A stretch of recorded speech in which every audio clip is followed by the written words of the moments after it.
तपस्वी राजा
कल आप भागवत का महात्म श्रवण करके फिर आपने ये भी श्रवण किया कि पांडवों के आश्रयदाता श्री कृष्ण जिनकी मदद से, जिनकी कृपा से, जिनकी सहायता से पांडवों ने महाभारत का युद्ध जीता, युधिष्ठिर राजा बने, भगवान अपने घर को लौट चले। लेकिन कुंती महारानी कहती है कि ऐसा सुख मेरे किसी काम का नहीं जहां कृष्ण नहीं। ध्यान दो मेरी तरफ, आ ही गए तो सुन लो। बीच में बोल कौन रहा? जय श्री राम। श्री भगवान के बिना दुनिया के सारे सुख अपना रंग नहीं देंगे। सुख का होना अलग चीज है और सुख का रस अलग चीज है। जरा ध्यान दें। जैसे पेट में दर्द हो तो घर में मूली के पराठे बनाए थे शुद्ध देसी घी से, बढ़िया सब सामग्री है, लेकिन वो हमारे सुख की वस्तु तो है, लेकिन हमारे लिए रस की वस्तु नहीं है, क्योंकि में रस मिलेगा ही नहीं। पेट में दर्द, समझ में आ रहा है क्या? इसी तरह दुनिया के सुख पैसे से कमा करके हम अपनी तिजोरी में भर सकते हैं, कोठी में भर सकते हैं, अपने घर में भर सकते हैं, जेब में, लेकिन उस सुख में किसी प्रकार का रस नहीं देंगे, नहीं देंगे, नहीं देंगे। जैसे बारात आती है, उस बारात आने पर लड़की वाले बहुत सारे पकवान बनाते हैं। अच्छा, इससे जो सोच के बताना कि पकवान बारातियों को मिलते हैं कि पहले दूल्हा को मिलते हैं? ये बारातियों के लिए ही होते हैं, पहले बारातियों को मिलते हैं। लेकिन शर्त एक है, क्या? दूल्हा संग में होना चाहिए। पहले लड़के का बाप आकर के देख के जाता है कि लड़का दिखाओ सेरा उठा के। घोड़ी से एक बार सेरा दिखा दिया, दूल्हा आ गया, अब लड़की का बाप कहता शुरू करो, खिलाओ खिलाओ खिलाओ खिलाओ। क्यों? वस्तुनी के लिए। ध्यान देना, इस संसार की हर वस्तु हमारे लिए, लेकिन रस तभी देगी जब साथ में परमात्मा रूपी दूल्हा होगा। और परमात्मा रूपी दूल्हा नहीं तो भले सारी वस्तु खराब चले जाए, खाने नहीं दी जाएगी। समझ में आ रहा है कि रस नहीं देगी। रस तभी देगी जब हर वस्तु के संग भगवान जुड़ा होगा। लेकिन समझ किसी किसी की आता है, सबकी समझ में नहीं आता। सब मत्था मार के जिंदगी खत्म कर लेते हैं, समझ नहीं आता। बुढ़े हो गए, कब्र में टांग लटक गई, लेकिन समझ में नहीं आता, मत्था मार दिया। समझ, मत्था मार के जलती है दुनिया। बुद्धि लगा करके, चालाकी से, समझदारी से, बहुत कुछ जिंदगी में कोई एक पड़ाव थोड़ा ही आता है। पांडव जिसके दम पर जीत गए थे महाभारत, वो कृष्ण छोड़ करके चले गए। इस सदमे में कुंती रानी ने अपने प्राण छोड़ दिए। अब महाराज परीक्षित राजा बने। परीक्षित गए थे, कलयुग का सामना हुआ। कलिकाल ने कहा कि जो फल तपस्या से नहीं होता था सतयुग में, जो फल त्रेता युग में बड़े बड़े यजन करने से, हवन करने से नहीं मिलता था, जो फल द्वापर युग में बड़ी बड़ी पूजा परिचर्या करने से सारा दिन भगवान की हाजिरी बजाओ नहीं मिलता था, वो फल कलयुग में बड़े आराम से मिल जाता है यदि जीव अपनी दुनिया का काम करते हुए मेरा नाम जपता रहे, भगवान का नाम लेता रहे। यहां तक की कथा आपने कल श्रवण की। अब जरा ध्यान देना कि जो लोग नाम जपते हैं उनकी जिंदगी में भी दुख आते होंगे। माला भी जपते हैं लेकिन परेशानियां भी। ये माला से इसका कोई जोड़ नहीं है। माला अपनी जगह है, परेशानी अपनी जगह है। समझना इस बात। भीष्म पितामह ने प्रश्न किया जब भगवान उसका उद्धार करने गए, तो उन्होंने कहा कि देखो कृष्ण, मेरे अंग अंग में बाण चुभे हुए हैं, अंग अंग से रक्त बह रहा है, लहू बह रहा है, मुझे पीड़ा हो रही है। लेकिन कन्हैया, मैंने अपने तप के बल से, अपने भजन के बल से पिछले 100 जन्म देखे, लेकिन मेरे भजन के बल से मैंने देखा है कि मैंने ऐसा कोई कर्म नहीं किया कि मुझे ऐसी परेशानी झेलनी पड़ती। 100 जन्म पीछे देख लिया। इस भीष्म पितामह की जरा अपने आप को भी देखना कि हमारे भी 100 जन्म होंगे, अनंत जन्म होंगे। श्री कृष्ण ने कहा, पितामह तुमने सिर्फ 100 जन्म देखे, वो भी भजन के बल से। हम तो खैर कल का याद भूल जाते हैं, भजन के बल से पिछले जन्मों का पितामह को पता लगा। लेकिन मैं तुम्हारे अनंत जन्म जानता हूं, भगवान ने कहा। मैं तुम्हें वो दिव्य दृष्टि देता हूं, तुम देखो तुमने क्या गलती की पिछले जन्मों में। भगवान ने दृष्टि दी और पितामह ने देखा कि पिछले जन्मों में वो एक छोटे से बालक थे। दूर झाड़ियों में एक सर्प जा रहा था, उस सर्प को महाराज बाण की नोक से उठाया और झाड़ियों में फेंक दिया, परे फेंक दिया, बगीचे से उठाकर। उधर महाराज लंबे लंबे नुकीले कांटे थे, सर्प के आर बार वो कांटे बिंद गए, चुभ गए। भगवान ने कहा कि पितामह आप गिन लो, जितने कांटे थे उतने ही बाण हैं, ना एक कम है ना एक ज्यादा। और पितामह 56 दिन तक सर्प तड़पता रहा, 56 डेज, 56 दिन। और पितामह आज 56वां दिन ही है, 57वां भी नहीं, 55वां भी नहीं, न एक दिन कम न एक दिन ज्यादा। अब जरा ध्यान दें जो बात मैं कहने जा रहा हूं। पितामह ने कहा कि जब कर्मों का फल ही भोगना है तो फिर माला क्यों करिए भाई, उसी सारा दिन बैठ के हरे राम हरे राम, व्रत क्यों करें, उपवास क्यों करें, किस लिए हम इतना जब तब करें, कोई फायदा भी तो इसका कोई नजर नहीं आता। अगर भोगना ही है ठीक है, गलत है। समझ में आ रहा है कि नहीं आ रहा? अब भगवान का उत्तर समझ लो। पहले प्रश्न समझ लेना चाहिए ताकि उत्तर समझ में आ सके। यहां तक की बात समझ में आ गई कि जब सारा जिंदगी हमें कर्जों से मुक्ति नहीं मिलनी, रोग से मुक्ति नहीं मिलनी, मुसीबतों से छुटकारा नहीं मिलना, तो फिर व्रत क्यों करें? आज एकादशी का, आज एकादशी है, रखिए। किस किस ने रखी, जरा हाथ खड़े करना। जय हो। शिवपुरी वैसे 60% तो भाई निकल गई, बाकी जो 40% क्यों नहीं रखे? एकादशी रखनी चाहिए, ध्यान दो, आज एकादशी है। एकादशी हर 15 दिन के बाद आती है। सोम मंगल बुधवार का व्रत करोगे तो पुण्य लगेगा, नहीं करोगे तो कोई पाप दोष नहीं लगता। लेकिन एकादशी नहीं करोगे तो दोष भी लगता है। हर सनातनी को एकादशी रखनी चाहिए। हर गुरु सिख संप्रदाय को मानने वाले को अपना गुरु पर्व मनाना चाहिए।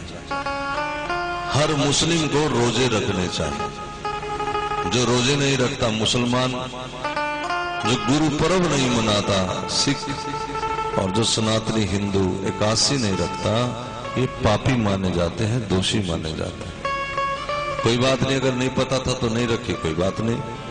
कथा हमने क्यों करवाई? इसलिए करवाई कि हमें पता लग जाए। अब पता लग गया तो अगली एकादशी नहीं चूकना, ठीक है? करना कैसे? सिंपल, बस जैसे नवरात्रे रखते हैं। खाना कुछ नहीं, कोशिश करो सिर्फ लिक्विड पी लो, दही की लस्सी बना के पी लो, दूध P low, juice P low, है ना, शिकंजी पी लो, पीना कुछ बना करके नहीं। अगर कोई ऐसी मुसीबत है तो फिर एक बार खा लो, सारे दिन में फलाहार कर लो, स्वांग के आटे की रोटी बना के खा लो, नहीं तो फल खा लो बस। और ज्यादा, वैसे मैं कहूं जो व्रत करते ना, ज्यादा खाना ना करा करो प्लीज। अगर रख ही लिया है ठीक है, जब मरने जैसा हो जाएगा तो कुछ खा लिया, आधार बन जाए। लेकिन स्पेशल आज व्रत है तो स्पेशल क्या बनाए, तो न करा करो ऐसा। क्योंकि इसमें ये लिखा है कि जितना कम खाएंगे उतना इसका लाभ आपको ज्यादा मिलेगा। इसका महात्म बताया है। यहां तक आप सुन के हैरान हो जाएंगे, जो भगवान राम के संग सोने की प्रतिमाएं बनी थी सीता जी, अब उनमें प्राण तो फूंक दिया गया था मंत्रों से, वो भी जीवित थी, लेकिन राम ने कभी उनको पत्नी माना नहीं था। बस वो विवाह के लिए बना लिया और यज्ञ कर लिया, और यज्ञ करके उनको फिर स्टोर में रख दिया। फिर अगला यज्ञ आया, फिर प्राण प्रतिष्ठा की, यज्ञ किया, फिर उनको जाकर स्टोर में रख दिया। इस तरह भगवान ने लाखों यज्ञ किए, लाखों वो गोपियां बन गई, सीताएं बन गई। अब जब कृष्ण बने, राम ही तो कृष्ण बने, तो राधा रानी के पास वो गोपियां आई, वो जो सीताएं बनी थी सोने की मूरत, उन्होंने कहा हमें युग हो गए इंतजार करते हुए कि भगवान हमें अपना लेंगे, लेकिन जब हम पूछती हैं तो एक ही व्रत इन्होंने कहा कि हमारा एक पत्नी व्रत है, सीता जी चली गई, तो फिर हम कहां जाएं? कहा कृष्ण बनेंगे तब आना। अब हम आ तो गई, जन्म तो हमने ले लिया किसी किसी गोप के घर, लेकिन हम रास में कैसे आए? क्योंकि हमने कोई साधना ही नहीं की, कोई हमारे पास कोई युक्ति नहीं, कोई तरीका नहीं, आप बताओ। तो राधा रानी ने उन सीता जी को, जो प्रतिमाएं थी, जो सोने की मूर्त बनाई थी, उनको कहा कि यदि आप 1 साल निर्जला एकादशी का व्रत करें और एकादशी वाले दिन तुलसी का पूजन करें, श्री ठाकुर की आरती उतारें, उनके गीत गावें, रात्रि को जागरण करें, इसके नियम बता दिए गए। 1 साल व्रत करने पर वो सोने की प्रतिमाएं श्री कृष्ण की रास लीला में गोपी बन के शामिल हो गई। ऐसा काशी व्रत है।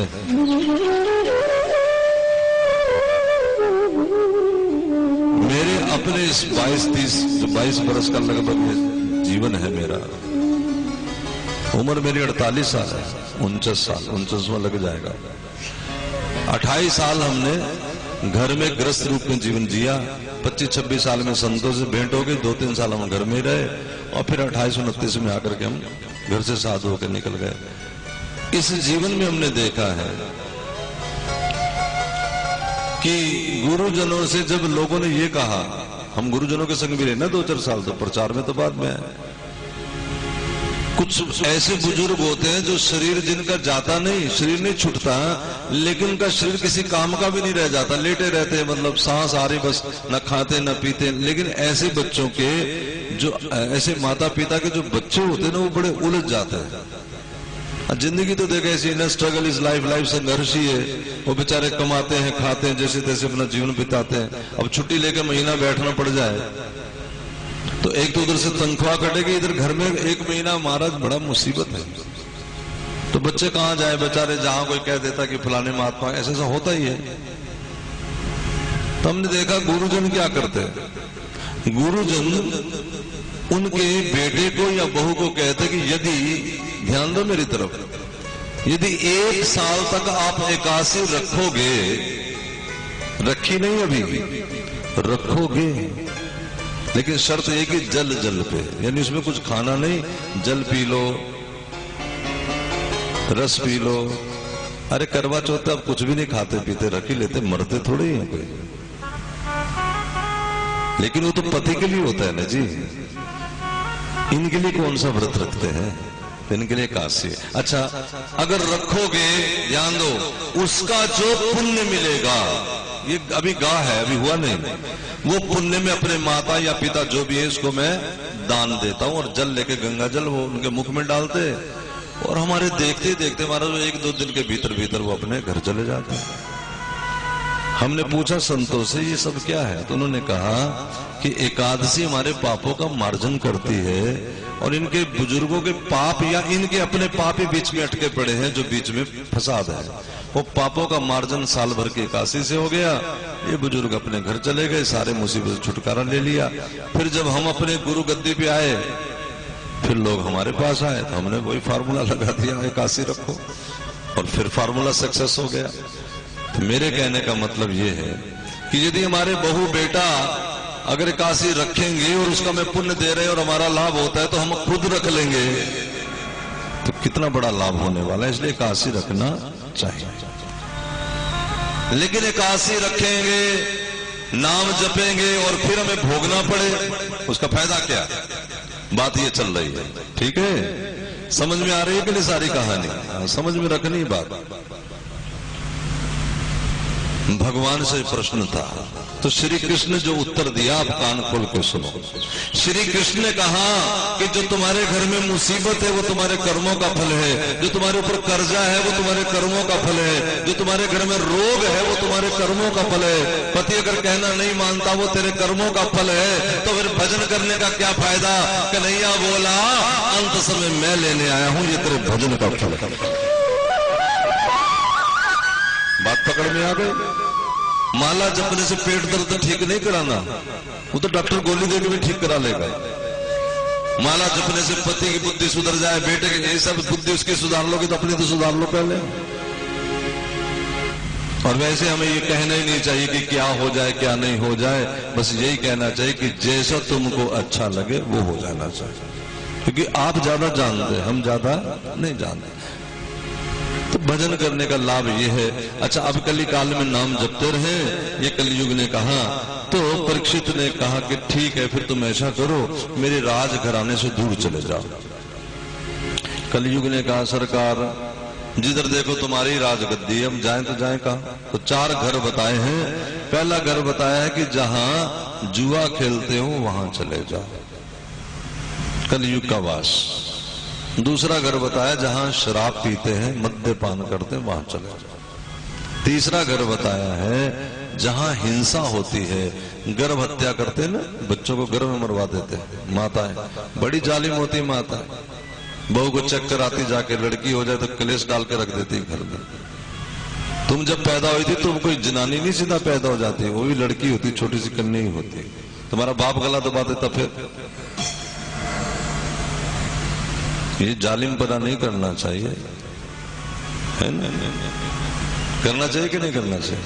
नहीं। अगर गलती हो गई है, अब पहले मान लो किसी ने कर ली है, तो उसका एक तरीका ये है कि जो आगे करने जाए तुम्हारी नॉलेज में आ जाए उसको रोको, समझाओ।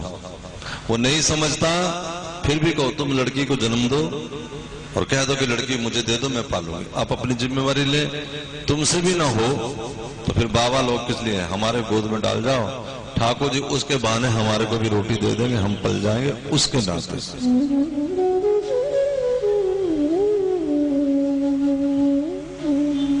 किसी किसी के कर्म से हम खाते हैं, हमें लगता है कि हमारे कर्मों से वो खाते हैं।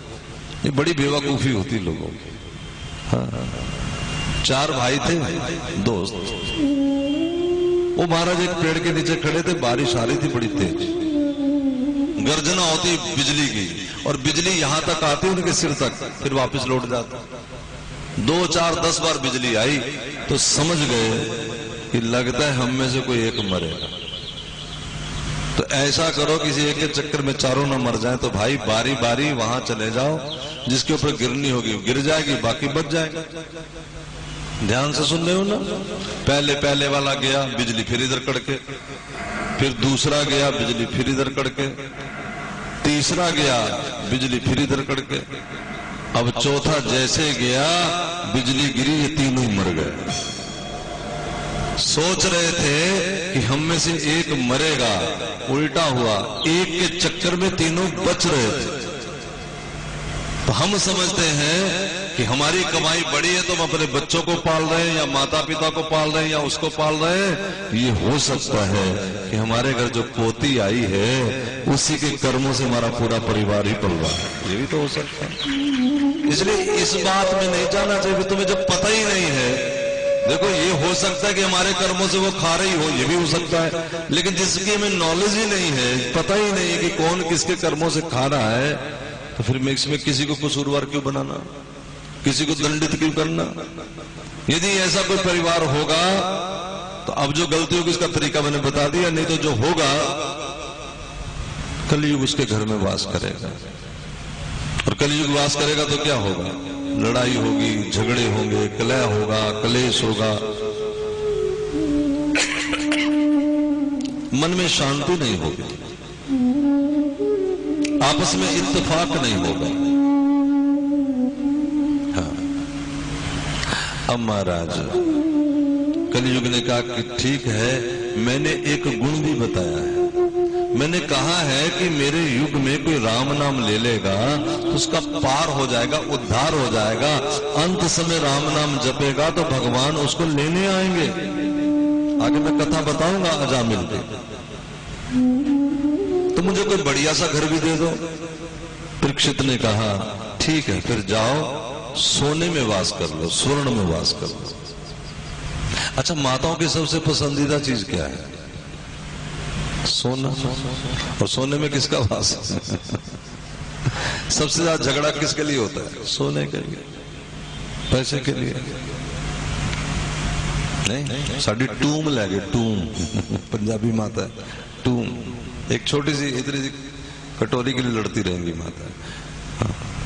संपदा में देखो, संपदा जरूरी होती है। मेरे ध्यान से सुनो मेरे भाई बहन, हर चीज जरूरी है, लेकिन वो जरूरी चीज जरा ध्यान दो, हमारे लिए हो, हम उसके लिए ना हो। अच्छा, घर के बर्तन रोटी खाने के लिए होते हैं ना, कि नहीं ठीक है, तो कई बार टूट फूट भी जाते, नवे ले आओ। लेकिन एक कटोरी माता को ना मिले तो पूरा मोहल्ला खोज मारती, मेरी कटोरी कहां चली। ये पागलपन है। इसे क्या कहते हैं? बोलो बोलो, ये तुम नहीं करोगे ना। तो क्या फूटी कटोरियों के लिए चिंता करना? दुनिया भर के घर जाकर रसोइयां छान मारेंगे, देखो मेरे डिजाइन तो नहीं मिलता।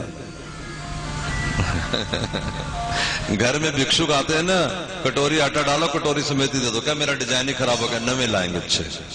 अब महाराज जी इतने पैसे नहीं आते। चिंता न करो, तुम जब 5 दिन को दोगे, वो अपना कर्म तुम्हारे पास छोड़ के जाएगा, तो तुम्हारे घर 6 लेने की हिम्मत अपने आप। घबराया ना करो। हाँ, इस दुनिया में फ्री कुछ नहीं होता। आप यदि घर में आए भिखारी को, पुरानों से बता रहा हूं मैं, अपनी तरफ से नहीं सुना रहा, पुरानों में लिखा, यदि तुम्हारे घर भिक्षुक आया और तुमने कह दिया बाबा जी नहीं है, या खाली भेज दिया, तो खाली नहीं जाता, वो गृहस्थी के हिस्से का कुछ पुण्य लेके चला जाता है। तुम्हारे भाग का कुछ हिस्सा वो लेके चला जाएगा।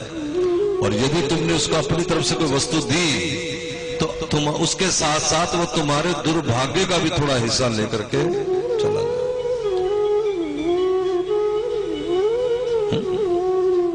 इसलिए 1 नंबर की संपदा हो, शुद्ध कमाई से हो, ईमानदारी से हो, तो उसमें कभी झगड़ा नहीं हो सकता। लेकिन जो बेईमानी की संपदा है, और आज बेईमानी की बहुत आयत है, इसमें बुरा ना कोई माने, आज समाज ऐसा ही है सारा। पैसा मिल जाए बस, काम ना करना पड़े, ये सबकी सोच हो गई। तो परीक्षित घर गए, घर में अलमारी खोली। अब महाराज अलमारी खोली तो पिछला राजाओं ने, पुराने इसके बाप दादाओं ने मार कुटाई करके, लड़ाई करके किसी का छीन के मुकुट रखा हुआ था।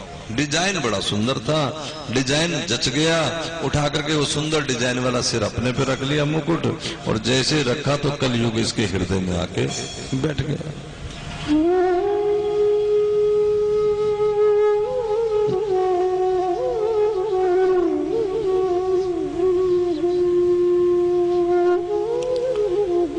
कलयुग जब हृदय में आएगा तो उसका कैसे पता लगेगा, क्या सिम्टम है उसके? जैसे पीलिया हो जाता है तो हर चीज पीली नजर आनी शुरू हो जाती है, आंखें भी पीली हो जाती, काया भी पीली हो जाती। जब कलयुग हृदय में आएगा, ध्यान दे, पहली बार हमें संत अच्छे नहीं लगते, साधु अच्छे नहीं लगते ना। परीक्षित को भी साधु अच्छे नहीं लगे।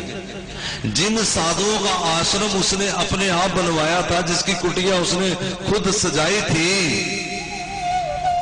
उस ऋषि के आश्रम में गया। साधु का काम क्या? अच्छा, साधु क्या करते होंगे अपने आश्रम, बताओ क्या करना चाहिए उनको?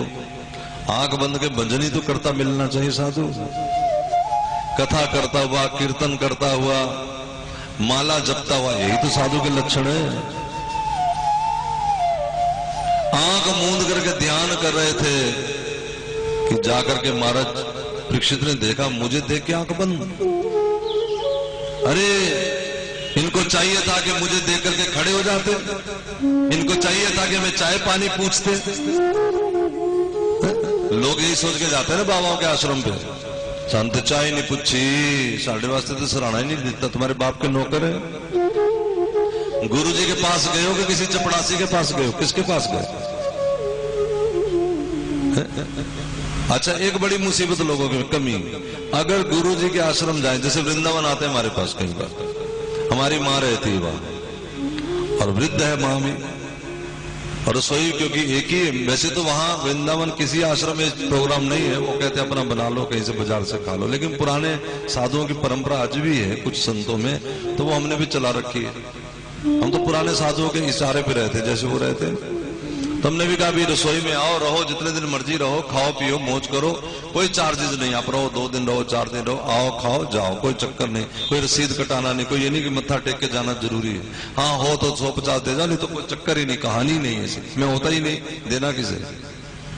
लेकिन एक बड़ी बेवकूफी करते हैं, अब रसोई में माँ है, वो रहती पीछे, 4 दिन ये जाएंगे, सोचेंगे माँ नहीं है, जैसे कोई नौकरानी है, जरा 2 कप चाय बनाना, तुम्हारे बाप का कोई नौकर नहीं छोड़ा तुमने वहां, तुम खुद बना लो, तुम्हारा कोई हाथ रोके तुम मना करो कि भैया हम अपने आप बना रहे हैं, समझ। या फिर कोई सेवक लग जाए ना, मान लो, जैसे मान लो ये भागवत चल रही है और रसोई में कोई बना रहा है, हाँ वो बना रहा है तो ठीक है, आप जरा रसोई से कह दो 1 गिलास पानी पकड़ाना, लेकिन जहां बैठे बैठे कह देंगे 1 गिलास पानी देना, कोई रामू नहीं है वहां, सब भगवान के भगत है।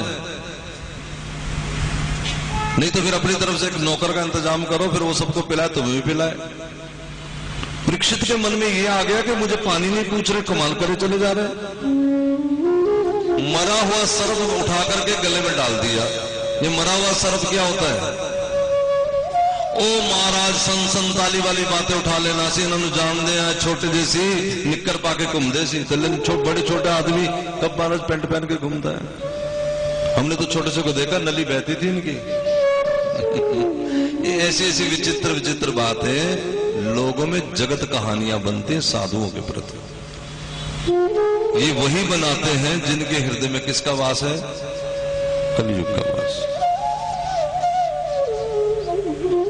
अब संत तो आंख बंद किए तो चले गए वहां से, पैर पटकता हुआ परीक्षित चला गया, और आगे उसके पुत्र को पता लग गया, और महाराज जैसे ही शमीक को पता लगा, शमीक ने श्राप दे दिया कि आज से 7वें दिन जिसने मेरे पिता के गले में मरा हुआ सर्प डाला है वो मौत के घाट से उतार देगा, तक्षक नाग आके काट ले। आकर के अपने पिताजी को बात बताई सब चेलों ने कि गुरुजी आज जिसने श्राप दिया तुम्हारे पुत्र ने उसको ये गुरु तो गुरु होते हैं महाराज। गुरु जी ने कहा कि एक छोटी सी गलती के लिए इतनी बड़ी सजा ठीक नहीं, क्षमावान होते महात्मा। साधु इतनी जल्दी गाली नहीं देता, श्राप नहीं देता, न साधु इतनी जल्दी बद्दुआ देता किसी को। महात्मा वही होता है, दिल मिलाता है, गुस्सा आता है, ठीक है, बुद्धि तक आता है, लेकिन हृदय तक नहीं जाता। हृदय से फिर यहाँ पर विचार करता है, बनाता है मन ही मन विचार कि चलो किसी कर्म का फैसला, किसी ने कर्म का फल भुगतान करा दिया, छोड़ो। और दूसरे को क्षमा करने का मतलब यही है कि उसे हम बद्दुआ ना दे, समझ गए? कर ना काहू से दोस्ती, ना काहू से बैर। बैर का मतलब है कि उसके प्रति बुरी भावना रखना। जाके गुरुजी ने परीक्षित को बता दिया कि परीक्षित इस तरह मेरे पुत्र ने तुम्हें श्राप दिया है, आज से 7वें दिन तक्षक आके तुम्हें काटेगा, तेरी मौत हो जाएगी। बुरा नहीं माना परीक्षित ने, गाली मिली है तो वो तो गाली तो मिल गई, अब उसका आगे क्या करूं ये पूछो। अच्छा गुरुजी ये बताओ 7वें दिन मेरी मौत आनी है, मैं करना क्या चाहिए मुझे, ये तो बताओ। गुरुजी बोले बेटा अपनी गद्दी अपने पुत्र को दे दो और जाकर के बैठ करके किसी एक किनारे भगवान की कथा में अपना मन लगाओ। ये तरीका है, ये ढंग है जीने का। जिन्होंने अपना जीवन संवारना है उनका तरीका यही है कि अपने जीवन को भगवान की कथा में लगाओ। ये हम जैसों पे बड़ी भारी कृपा है, क्योंकि हम कथा में मन नहीं लगाते, उसके बाद 7 दिन भगवान ने बना दी कि 3-4 घंटे तो रोज सुनेंगे। ये उनकी विशेष कृपा है, विशेष। सुननी। सुखदेव जी महाराज बताते हैं, नित्य सेवनम श्रीमद् भागवती कथा। रसिका मुहुर्मुहु, जो भगवान के प्यारे हैं, जो भगवान के जन हैं, जिनको भगवान चाहिए, वो इस कथा को एक बार नहीं पिएगा, एक बार नहीं सुनेगा, मुहुर्मुहु बार बार सुनेगा। और वाल्मीकि ने रामायण में कहा है श्री राम से, जिनके श्रवण समुद्र समाना, जिनके कान समुद्र जैसे हैं, भरे निरंतर होए न पूरे, भरते नहीं, हर समय और कथा और कथा और कथा उनके मन में लगी रहती चटपटी। उनके हृदय में जाकर, हे राम तुम अपना घर बना लो। समझे? कथा का चस्का कैसा होना चाहिए, ध्यान दे। हनुमान जी को भेजा है लक्ष्मण के साथ में श्री राम ने, और कहा है कि जरा ध्यान देना कि मेरे भाई को चोट ना आ जाए। और महाराज उधर रावण ने नारद जी से प्रार्थना की है। जरा ध्यान दे, नारद जी परम संत है। नारद जी को देवता भी मानते हैं, मानव भी मानते और दानव भी मान लेते हैं। कहा कि मेरा बेटा उसके हाथों मरेगा जिसने नींद पे काबू पा लिया हो। सुना है कि लक्ष्मण ने नींद पे काबू पा लिया। चलो वहां तक तो जैसे तैसे मेरा बेटा लड़ लेगा, लेकिन साथ में ये महाराज हनुमान, हे नारद जी कोई तरीका करो, दो दो जने एक एक मेरे बेटे पे जूझ पड़े, तो कम से कम एक को तो परे ले जाओ। कोई तरीका नहीं कि एक ही लड़े। नारद जी बोले, अब तुम इतनी, देखो संत सबके होते हैं, तुम इतनी मेरे सामने दीनता पूर्वक पूछ रहे, तो एक तरीका मेरे पास है, मैं हनुमान को परे कर लूंगा, फिर देख लेना तेरा बेटा अगर जीत सके तो। ठीक। उधर राम जी ने जब कहा कि ध्यान रखना मेरे भाई का, तो हनुमान जी ने कहा प्रभु सब कुछ ठीक हो जाएगा, लेकिन मेरी कमजोरी ना मेरे सामने आ जाए, बस ये ध्यान रखना। हनुमान जी की भी कोई कमजोरी है, हाँ, साधुओं की भी कमजोरी होती है। क्या कमजोरी हनुमान जी?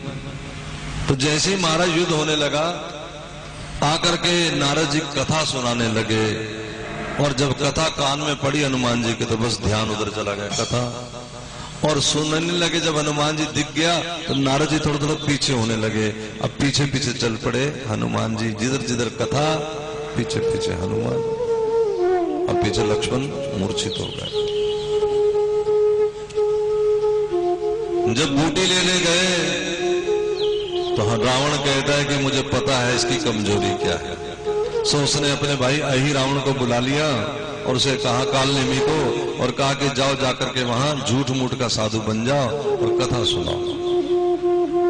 अब महाराज सुनाने लगा है कौन? काल नेमी कथा। लेकिन काल नेमी कथा ये नहीं सुनाता कि दशरथ के दो पुत्र हैं, रावण जिनकी पत्नी को हर लेके आ गया। जरा ध्यान दे, तरीका अपना अपना होता है कथा कहने का। कथा किस जगह से पकड़ी गई, कहां से छोड़ी गई, कहां पकड़ी गई, ये तो आदमी सुनाने वाले के भाव पर डिपेंड करता है, वो कहां से पकड़ेगा कहां से छोड़ेगा, क्योंकि जिसकी जैसी भावना है वहीं से पकड़ लेगा। जब हनुमान जी सीता को कथा सुनाते हैं अशोक वाटिका में, तो ये कहते हैं कि दशरथ नंदन राम। जब काल ने भी कथा सुनाता है तो कहता है जिसकी पत्नी को रावण ने हर लिया। बात रावण की ऊंची रखता है। और हनुमान जी तो हनुमान जी, उन्हें नहीं पता लगता कौन कहां से शुरू कर, बस कथा होनी चाहिए। वो तो बैठ गए। काल ने में अच्छी वाली कथा सुना रहा था, बात काम रावण का बन रहा था, लेकिन इतने में ढोल के पोल ज्यादातर थोड़े चलते हैं महाराज। सोचा मेरे कब्जे में आ गया, चलो एक तो चेला बनाऊं। जिंदगी में कोई चेला ही नहीं बना। हाँ, कईयों को चेला बनाने का बड़ा शौक होता है, चेला बन जाए बस हमारे फटाफट। वो लिख के रखते हैं, इतने से इतने तारीख तक कथा होगी और शाम को इतने बजे चेला बनाया जाएगा, नाम दीक्षा दी जाएगी, मतलब चेला बनाया जाएगा। और जो असली गुरु होते हैं ना, वो चेला कम बनाने की कोशिश करते हैं। ध्यान दें, जो असली महात्मा होते, जो सच के महात्मा होते, जो सत्य के डिपेंड होते, जो भगवान आश्रित होते हैं, वो सामने वाले को चेला नहीं, वो सामने वाले को गुरु ही बनाने की कोशिश करते हैं कि गुरु ही बने, जो मैं हूं वो ये बने, बस मुझ पर, इसमें क्या, मुझसे भी बढ़िया बने। संत और पारस में अंतर इतना जान। एक पारस होता है, लोहे को छू करके सोना बना देता है। क्या बना देता है? पारस। लोहे को छू दे तो लोहा क्या बन गया? सोना। पारस नहीं बनाता, ऐसा नहीं बनाता कि आगे छू दे तो किसी को सोना बना दे। समझ अंतर आ गया? संत और पारस में अंतर इतना जान, वो लोहा कंचन करे, ये करे अपने समान। साधु तो अपने जैसे ही बना देता है कि जैसे मैं लोगों को राम नाम जपवा रहा हूं, देखो तुमसे भी प्रभात फेरी करवाएंगे, तुम भी लोगों को राम नाम जपाओ, तुम घर बैठे ही महात्मा हो गए। अगर सच्चे हृदय से तुम इस प्रभात फेरी में जाओ, लोगों से नाम जपवाओ, जो सुना है सबको सुनाओ, उनको भी कहो नाम का रस ले लो, तो सच बात है कि आप भी महात्मा ही हैं। लेकिन हमारी मुसीबत तो ये है कि नाम जपने वाले बैठेंगे, कथा करने वाले बैठेंगे, भगवान के भगत बैठेंगे, हम बीच में अपना नवा षड्यंत्र शुरू कर देंगे। फलाने ने ऐसा कर दिया, ढिमका ने ऐसा करते हैं, सारे करते, सच है ये बिल्कुल। माता आगे से कहती है मैं तो सच्ची के, तुम्हारा बेटा तुम्हें माता जी कहते हैं, मम्मी कहते हैं, चाई कहते हैं, ऐसे बोलते नहीं आप? ये तो नहीं कहता ए मेरे पापे दी जोरू इधर आ। सच है कि झूठ है? बोलो ये बात है तो सच, लेकिन कितनी कड़वी, कितनी बदतमीजी वाली है। कोई कह सकता है? अच्छा लगेगा? कितना भद्दा लगेगा। तमीज से कहे माता जी, मम्मी की जगह माता जी कहे तो माँ एक बार दिल कौंध जाएगा, ये कहां से सीख क्या गया? बोला हाँ करना। जबकि शब्द तो वो भी ठीक है, ये भी ठीक है, लेकिन हर शब्द का अपना अपना असर भी है, क्योंकि शब्द ही तो ब्रह्म है, शब्द ही तो परमात्मा है। आपके कानों में इस समय कौन जा रहा है? शब्द ही तो जा रहा है। लेकिन कोई झूठ मूठ का नाम देने के चक्कर में, गुरु बनने के चक्कर में, परंपरा में जल्दी से गुरु बना लें बस। इधर ना बुलाओ, ये बार बार हिलता है कैमरा, अपना बुलाओ। जय जय श्री राम। कालनेमी ने भी कहा चलो तुम्हें गुरु बन जाता हूं, तुम्हें शिष्य बना लूं। हनुमान जी खुश हो गए और आगे कथा है कि वो पकड़ा गया कालनेमी। चलो वहां की बात है। मेरे कहने का भाव इतना कि हनुमान जैसे संत कथा की महिमा जानते हैं, ब्लड ग्रुप लक्ष्मण का पता लगा है, इस तरह की बूटी चाहिए, ब्लड बॉटल लेने जा रहे हैं, आपकी भाषा में बोले संजीवनी बूटी लक्ष्मण के लिए लेने जा रहे हैं। और सवेरे उदय होने से पहले पहले सूर्य के ये बूटी आ जानी चाहिए। इतनी कठिन घड़ी में भी अगर रास्ते में कथा मिलती तो हनुमान जी वो चीज भूल जाते हैं, राम की सेवा भूल जाते हैं।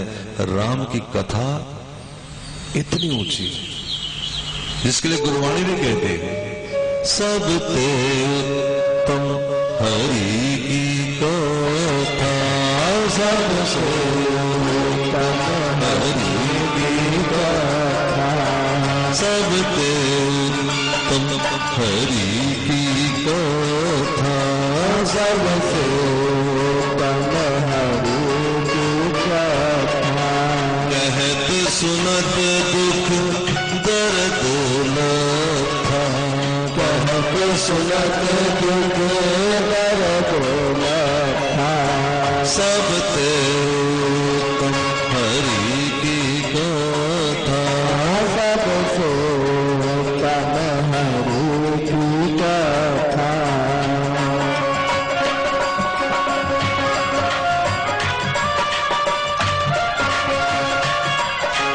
जय ताली बजा करेंगे।